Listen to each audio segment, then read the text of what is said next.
Hi guys, this is Miss Bland. I kind of thought about, I never share with you guys my cute little animal videos that we watch in the mornings before Zoom starts. So I thought I'd be a little different today. So in the morning when I'm waiting for everybody to come into Zoom, I show them some little cute video. And this one is really cute because I love this panda bear. He is so adorable.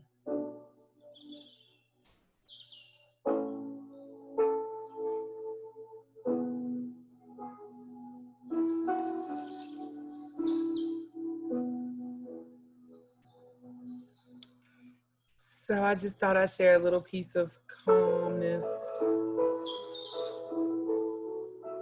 It's cute little animals up close and personal. So that's just my share for the morning. I thought I'd share. Good morning. Happy Monday. It's Miss Bland. I'm here. I hope you're well. I hope you're doing great. And we are back for another week of instruction. We are on week 6. We're excited to be on week 6. You know that Miss Bland has decided she is going to share some of her favorite things so you'll get to know me a little better. So last week, my favorite cartoon character of the week was Tweety Bird. I do indeed love Tweety Bird. This week, I am sharing one of my other favorites, all-time favorites, and that's Popeye the Sailor Man. And Popeye eats spinach. It makes him strong. And once he eats the spinach and becomes strong, he fights all kinds of characters and wins all kinds of victories. And he gets the girl, Olive Oyl. So I enjoy Popeye. So that's our character for the week. It's Monday. It is not the 15th. It is the 21st. Miss Bland forgot to change the date when I used my slide. You remember our virtual rules. Remember, your home rules are a little different. Ms. Bland asked you to do the biggies, which would be act like you're at school when you're doing your video, and don't be distracted, don't get up and move around, and to listen very well so that you can finish. So good morning. Ms. Vester, of course, makes these slides, and she says good morning and welcome. And she says, let's check to see who's here. Remember that at the end of the video, Ms. Bland tells you what she needs from you in order to know that you were here today. So make sure you get that turned in. Our SEL lesson is accepting differences. We want to talk about things that are different. And our objective is to promote appreciation of individual differences. We want to learn to love each other because we're not the same. Accepting differences. We have a diverse class. What do you think the word diverse or diversity means? Well, I told you. Diversity means different. For people, there can be differences including race, age, disabilities, languages, cultures, appearance. We talked about this morning and with the boys and girls that these two both wear glasses and their glasses look just alike, but one is a boy and one is a girl. He has short hair, she has longer hair. Here we have two girls that neither one of them have on glasses, but their differences are still in their hair, the shape of their eyes, the shape of their mouths, the shape of their heads, somebody even said this morning. So those are things that make them different. In your notebook, if you will turn to a clean page for me, Ms. Bland has given you the definition of diversity, excuse me. As soon as my computer catches up with my life, it'd be great. There we go, I think, maybe. This might be quicker. Ms. Bland has given you the definition of diversity, and diversity means differences. Different races, disabilities, ages, languages, cultures, and appearance. So if you will pause here and get this copy down in your notebook, that would be great. So we started a book today. We did not read the whole book. We read part of our story, and it's called The Day You Begin. And we're going to talk about a little bit about differences.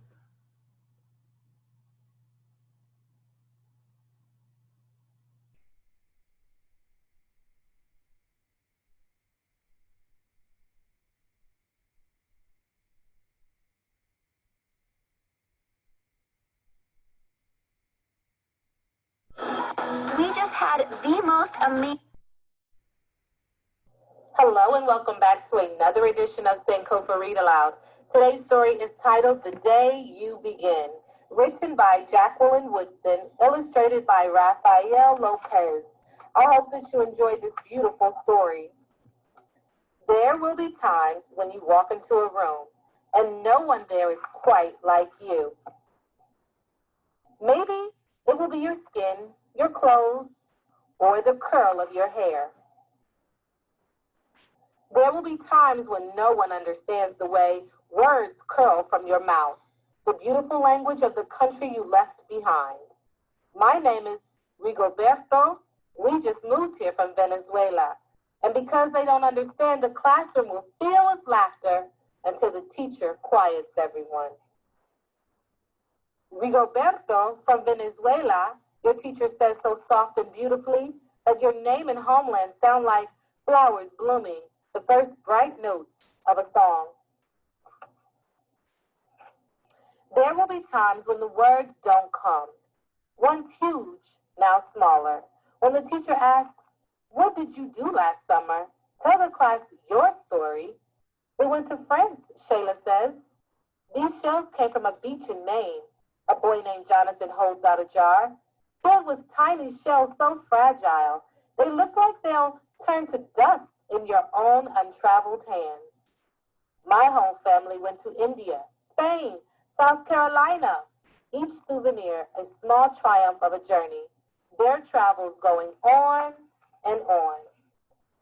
And as you stand in front of that room, you can only remember how the heat waved as it lifted off the curb, and your days spent at home caring for your little sister who made you laugh out loud and hugged you hard at nap time.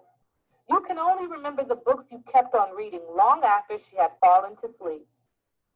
And in that room, where no one else is quite like you, you'll look down at your own empty hands and wonder, what good is this when other students were flying and sailing and going somewhere? There will be times when the lunch your mother packed for you is too strange or too unfamiliar for others to love as you do. When even your own friend Naja will wrinkle her nose and say, "What's in there anyway?" And you'll wonder how she doesn't see the rice beneath the meat and kimchi. You'll wonder why she doesn't remember that rice is the most popular food in the world. So we didn't read the whole story this morning. We stopped at the exact same point. I try to be consistent with both classes. We talked about their differences. There are differences in food. There's different foods that different people eat. There's differences in the way people dress and look. Look at this picture. No one in this picture is just alike. Different hair color, different hats, different clothes, different color hair, different color eyes, different shape. Everything is different. Diversity means nothing is the same on everyone. There was a trip. Some kids went to Maine to the beach. This child went all the way to France. There's some trips that are small and some trips that are huge, but all of them are important to you. And that's how our diversity and our differences work. So your packet this week has a red cover. On your red cover, just a few things to note. You have letter liner words for this week. There are 12 of them. You have vocabulary words for this week. There are 8 of those. The stories we are covering, and we're also introducing some social studies. And remember, if you read an epic book, to color a gumball. On the back of the red page, you will find your reading fluency passage for this week. Make sure that you read your passage each night and color the cloud after you have read your passage. There are 2 questions at the bottom, and the boys and girls said, what day did we do them? Ms. Bland said, whatever day you like. Just make sure that they get done. For Letterland, remember Letterland is the review of our letters and sounds. We want to be good readers, writers, and spellers, and being able to do our letters and sounds is part of that. Annie Apple says, "Ah." Join in. Bouncy Ben says, "B." Clever Cat says, "K." Dippy Duck says, "D." Eddie Elephant says, "Eh." Firefighter Fred says, "F." Golden Girl says, "G." Harry Hatman says, "H." Envy Ink says, "Eh." Jumping Jim says, "J." Kicking King says, "K." Lucy Lamplight says, "Ooh." Munching Mike says, "Mmm." Noisy Nick says, "Mmm." Oscar Orange says, "Ah." Peter Puppy says, "P." Quarrelsome Queen says, "Qu." Red Robot says, "R."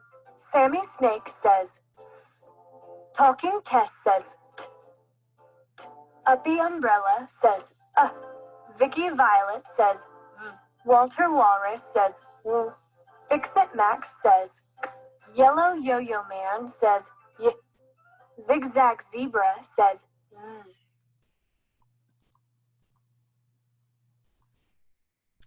And we are excited that we know our Letterland sounds. This week we have 12 new words, and Miss Blaine gave us a little color code to help us. We are still dealing with that silent E, giving us that long vowel sound. So we have for long A, we have face, space, place, and shade. For the long O sound, we have close, nose, hope, and alone. And for my long I sound, we have price, advice, mice, and nice. Those are our words. And we know we talked about that E doesn't make a sound anymore. It gave all its power to the A. Let's see what happens when that power transfers. Grammarly can help you write quickly and confidently, so you never have to slow down at work. Discover the magic power of E. Be amazed by the heroic E as it gives all its strength to weak vowels, leaving nothing left for itself.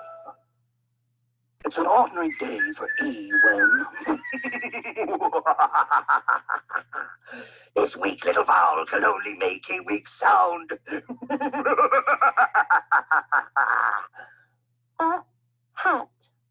What's this? T is closing in the vowel, making it weak. That weak vowel needs power. This is a job for Magic E. The magic E goes to the end of the word. It sends all its power to the vowel. Now the strong vowel says its name. A, hate. But E has no power left to make a sound. Later that day, more weak vowel sounds that need my power. Pin. Cub. E to the rescue! I, pine. Q, cube. Please remember the heroic sacrifice of the magic E. It makes no sound. All its power is gone to make the vowel strong enough to say its name. So it gave all its power to the I and the U, and now E is silent. He gave all his power away, so he's too weak to say anything. So keep that in mind as we do our words for this week. In Letterland world, for your assignment, you have a say it, spell it, write it. That is in Seesaw with the cute little fall foxes. I thought they were adorable when I made this. I chose the cute little fox. So you can do it there. I had some boys and girls that said, can I do it in my notebook, Miss Bland?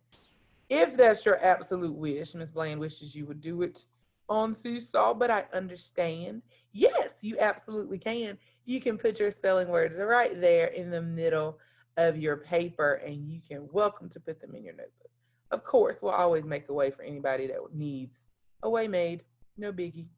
It's reading time. We are in Unit 1 still, and it is week 5 of Unit 1.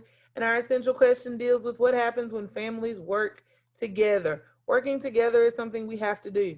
And in families, it's always true, more so than probably anywhere else, that you're going to work together in a family to get things done. Sorry for the delay, guys. It's being super slow on a good Monday. But in a family, we always have to work together to get things done. Sometimes it's an easy job. Sometimes the job may be harder. But if we work together, we usually get it done faster. And sometimes we even do a better job of it because we had help. Sometimes when we're working by ourselves, we try to skip things or don't do it the way it should be done just because we want to finish. So it's always good to have Families working together. What happens when families work together? There are many ways families work together. The James family worked together to get everything ready for their picnic in the park. Now they can relax and have fun together. At home, families have many chores to do. Jeremy is helping his parents rake the leaves. When families work together to do chores, the work gets done faster. It can be fun. Families also work together on important tasks. Megan was having problems with her homework until her dad helped her. Now she understands what to do. Everything goes better when families work together. So we are going to focus on families working together. You have 8 new vocabulary words. We'll meet those in just a few moments. Check, choose, chores, cost, customers, jobs, spend, and tools. Those are our new words for the week. Our text is going to be expository. It's going to give us facts and information about a topic. We're going to learn something. That's always cool to do. They have some example books. What if I talked about zebras? Then it would be expository. But if I talked about this really cool monkey, it'd be expository. I'm going to learn something. If it was my sea turtles, I'm learning something. We're going to remember to ask and answer questions. Miss Bland's down there saying who, what, when, where. And we're going to remember our key details are important because we want to be able to retell a story using those words like first, next, then, and finally. So let's hop on over and see what our story is about. Now, if you'll turn with me to page 82, our new lesson week starts on page 82. It goes over our essential question, which is what happens when families work together. And it talks about how families working in this picture to make some kind of baking project. They're making something together. And cooking can also be a work out. You can do that with your family. You can do it together. Think of some ways you and your family work together. On page 84 and 85, those are those 8 vocabulary words Ms. Bland just went over. When you see those 8 vocabulary words, you can find them also in our story. In our story, your 8 words will be in yellow boxes. It's always easy to find them because they're highlighted in yellow. As you're reading your story, always stop to look for those words and remember in your mind what their definitions are. So our story starts on page 86. Make sure you meet me on page 86. On page 86, our story begins. This is a shared text from A Time for Kids magazine, and we're going to read what happens. My essential questions: what happens when families work together? Read about how one family works to meet their needs. And we're going to talk a little bit about needs today, too. Families work. Ellen Young had a busy day at work. She put a cast on a broken arm, used a bandage to cover a deep cut, and helped 20 patients. Ellen is a doctor for children. Customers can get sick at any time, so pediatricians work long hours. They have hard jobs. Ellen's husband works long hours too. Steve is a firefighter. At the firehouse, he makes sure the tools work properly. He checks the hoses and fire trucks. At the fire, Steve rescues people from hot flames and smoke. The firefighters all work together to put out the fire. When a fire alarm sounds, Steve suits up quickly. All right, so we met Ellen and Steve, and they both have very important jobs. And just by looking at the picture on 86, you know that Ellen is a, say it. And looking at page 87, you know that Steve is a, very good. He's a firefighter, and she's a doctor. And they work long hours to help people and save lives, both of which are real important jobs. So let's meet their kids. At home, the Young family works together too. Hannah sets the table for dinner. She also helps wash the dishes. Everyone has weekly chores. Mom and Hannah do the dusting and mopping. Dad and her brother Zach do the laundry. They wash, dry, and fold the clothes. Mom makes a shopping list each week. She lists items they need and things they want. A short time ago, Zach wanted a new laptop. The family needed a new washing machine. They could only spend money on one item. Both cost the same. They had to choose. Clean clothes are needed for school and work. A new laptop is nice, but did Zach need it? Ellen and Steve thought about their family's needs. They decided to buy the washing machine. Hannah's brother Zach helps with the meals. All right, so we met their kids. We met Hannah and we met Zach. We talked about their responsibilities in the family.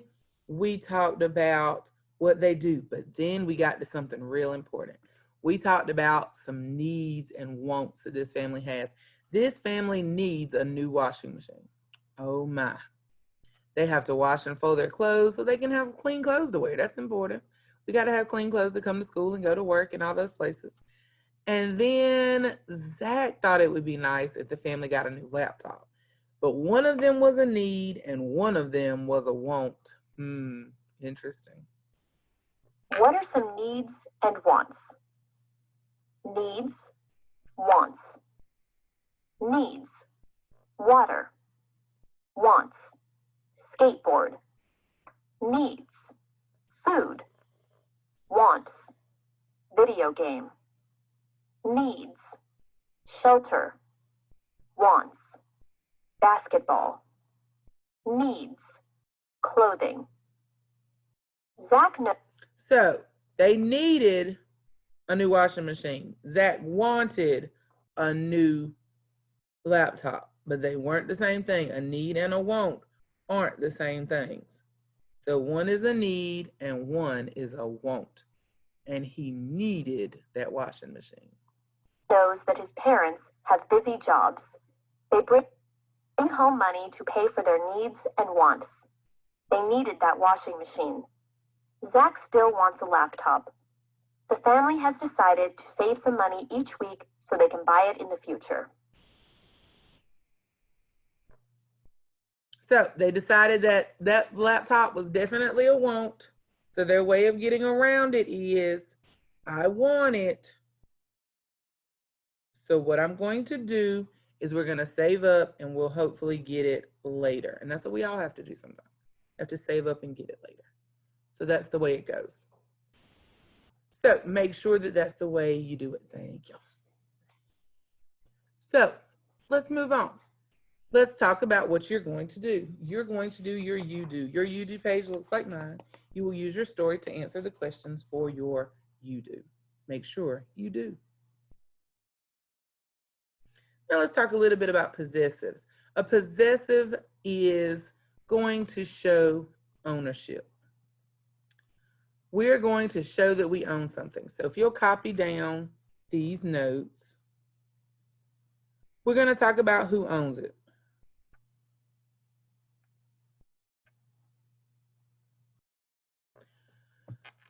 If Miss Bland has a dog and the dog belongs to me, then it's Miss Bland's dog. I show ownership by using this apostrophe. This apostrophe shows that I own something. If Riley has a giraffe, then I'm going to show that it's Riley's giraffe with the apostrophe and the S. Then Lily's puppy has an apostrophe S because Lily owns the puppy. And Jeremiah's rock, the rock of course belongs to Jeremiah. Pause here to get your notes down.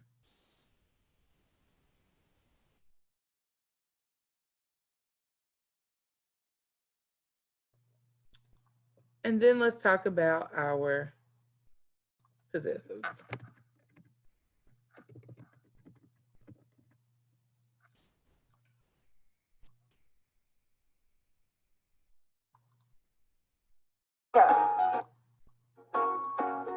Hi there. Have you met my friend? He's around here somewhere. He was here just a minute ago. Ah, there you are. This is an apostrophe. I think you've met him before. Apostrophes can be used to join two words together. Do plus not equals don't. I plus would equals I'd. But did you know an apostrophe can also show possession? Possession means something belongs to someone. This is Sarah. Sarah has a cat. This is Sarah's cat. This is Sophie. Sophie has some cash. This is Sophie's cash. This is Joe. Joe has a car. This is Joe's car. So, here's how to use an apostrophe to show possession. Who does the object belong to? There's Jim and his computer. This is Jim and his computer. When I add an apostrophe S, it becomes Jim's computer. Oh, there's Max and his burger. When I add an apostrophe S, it's Max's burger. So we're showing possession, and that's what we're going to use that apostrophe for this week, to show possession. Very good. If you need to stretch or take a break, do that here, but Ms. Bland is going to continue. We're going to talk a little bit this week also about needs and wants. Needs and wants are the differences between things we want and things that we possibly need. Everything that we see is not a need. Now, you should have picked up your packets on Friday. There was a social studies weekly activity. It says week 21. You are to read week 21. It's going to kick us off talking about trades and families. And you are to do the first 5 questions that are listed here. Those are the first 5 questions that you need for that assignment. In your notebook, we're going to talk about needs and wants. So we got some notes here. The young family needed a washing machine, but the family wanted a new laptop. A need, we must have it to live. In order to live, we need water, clothes, food, and shelter. Gotta have it, gotta have it, gotta have it. A want is something that I would like to have. So the boys and girls paused here. They copied this down, and on those 2 red lines down here at the bottom, they told me 2 things that they wanted. So please do the same in your notebook. Pause here to complete. Then be sure that you do Monday's questions 1 through 5. We will be going over this on Tuesday, so if you struggle, no worries. We will review it and talk about it on Tuesday. Now let's talk about math. In math this week, we're starting with something that should be very familiar to you, and we are talking about hundreds, tens, and ones, good old place value. And I got lots of participation this morning from the group because face value was something they had heard before. So we're going to talk about those hundreds, those tens, and those ones as they relate to our being able to understand and create numbers. So we took the time to look at some place value examples. So we reminded the kids that 100 is 10 tens, that a stick of 10 is 10 ones, and that a 1 is 1 1. That's hugely important. That this is simply 10 of these stuck together to make one solid block. And we call this a flat. We call these tens and these ones. So we talked about looking at these numbers and being able to decide what the answers were. When I look at my number, I have 2 hundreds. I have 3 tens. I have 4 ones. What is the value of this picture? The value of this picture is 234. Notice I didn't say the word and. I have 100. I have 2 tens. And I have 3 ones. The value of this picture is 123.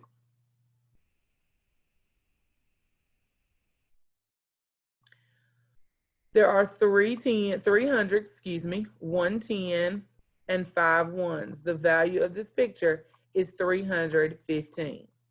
That's the simple review of what we've been doing for the last 2 years you've been in school. You met place value in kindergarten, then you had it last year in first grade. So we're going to pick up from there this week, and we're going to roll through with some new skills using place value for second grade. So today was the simple day. Today we started off easy. Ms. Bland did some examples for the boys and girls. I pulled down some flats and tens and ones, and I made some numbers for us. We did 242. We did 325. We did 401. We did 152. We did 423. And then Ms. Bland's giving you an opportunity to show me your numbers. In your packet, you have a page that looks like this one. On this page, you are going to show me your number. And the 4 numbers Ms. Bland needs you to do are, oh, Ms. Bland can't find it. Oh, there it is. These are the 4 numbers that go in your block. 364, you will show me.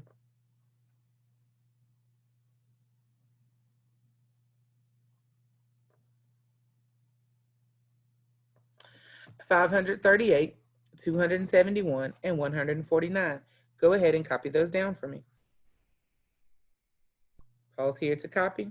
Ms. Bland did suggest to the boys and girls that you use a square for your flats, a stick for your tens, and a dot for your ones. It is much easier than trying to do this and draw your 10 little lines. So that's just one of Ms. Bland's real quick, easy, helpful tips that I really think you might want to try. All right, my friends, guess what? That's your biggest part of what we need you to do. It's your turn to show me your work. You'll have a chance to log off and complete everything.